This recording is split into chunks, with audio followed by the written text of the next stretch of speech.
Hello, this is the 37th issue of Catch of the Day, and we're going to continue with the reading from Trent Wildy's book, A Change in the Priesthood, A Change in the Law. Starting at the top of page 3, these verses, among others in Hebrews, teach openly that Jesus is a high priest.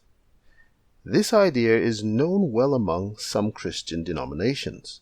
In fact, to some, it has even become common to the point of seeming unspectacular and mundane. Jesus' high priesthood is spoken of in such casual terms and with no sense of its import and no understanding of its meaning that it has become nothing more than a Christian cliché. To most, Christ, our great high priest, is just a phrase to say. But the shocking nature of such words is nearly always lost on the speaker.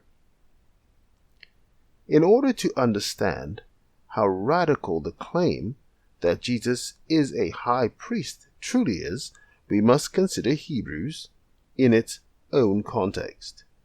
While the epistle is written anonymously, we know that it was written by a Jew in the 1st century A.D., who believed that Jesus was the Messiah. The letter was written to like-minded believers who had become sluggish, and it is intent on rousing them to action. We must remember that at the time this letter was written, there were relatively few believers in Jesus, and their teachings were new and considered odd by the majority, both Jews and Gentiles.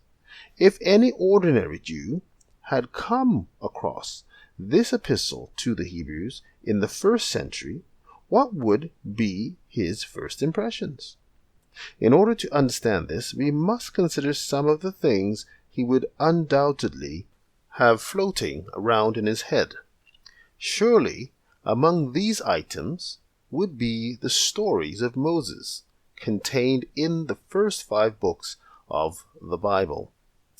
The Lord had declared to Moses, "And you bring near to you your brother Aaron, and his sons with him from among the Israelites, so that they may minister as my priests. Aaron, Nadab, and Abihu, Eleazar, and Ithamar, Aaron's sons." Exodus 28, verse 1. So you are to appoint Aaron and his sons, and they will be responsible for their priesthood. But the unauthorized person who comes near must be put to death. Numbers 3, verse 10. Footnote at the bottom of page 3, footnote number 2, Messiah is a Jewish concept which essentially means anointed one. Anciently, the term was used to refer to prophets, priests, and kings, since they were all anointed when being appointed in their respectives. But by the time of Jesus, it had come to refer to a particular individual who would arise and overthrow the foreign oppressors of the Jews and establish a reign of peace. Page number 4. The first of these verses simply tells us who it is that were ordained by God to be the priests, namely the sons of Aaron. The second goes a step further and tells us that the right of the priesthood is exclusively for them, and that any others who attempt to engage in priestly activity must be put to death. Despite these clear declarations, there was a challenge to the unique priestly authority of the sons of Aaron in the Israelite camp. Numbers 16. This was a serious enough offense that, in harmony with the command already given, the rebellious suffered the punishment of death. Numbers 16, verse 31 to 35. Then it was that it was a memorial for the Israelites that no outsider who is not a descendant of Aaron should approach to burn incense before the Lord, that he might not become like Korah and his company, just as the Lord had spoken by the authority of Moses. Numbers 16, verse 40. This unmistakably demonstrated that God meant what he said when he commanded that the right of the priesthood was exclusively for the sons of Aaron, and that it was a serious enough issue that those who violate this command must die. Yet even the judgment against Korah and his company was not enough to emphasize the importance of the exclusive priestly rights of the sons of Aaron. Immediately following this incident, Yahweh instructed that the children of Israel were to bring 12 staffs, one for each tribe, with the names of the leaders of the tribes written on each staff, one name per staff. The staffs were presented before Yahweh, and he indicated which tribe was to be blessed with the priesthood by causing the staff of that tribe to blossom and bud. It was Aaron's staff that budded, thus moving the question of who was enthroned with the right of priesthood beyond any shadow of a doubt. Read Numbers 17, verse 1 to 18, verse 1. And still, even after this, the Lord saw the exclusivity of the priesthood to Aaron to be so important that he then spelled out the command even more clearly than before.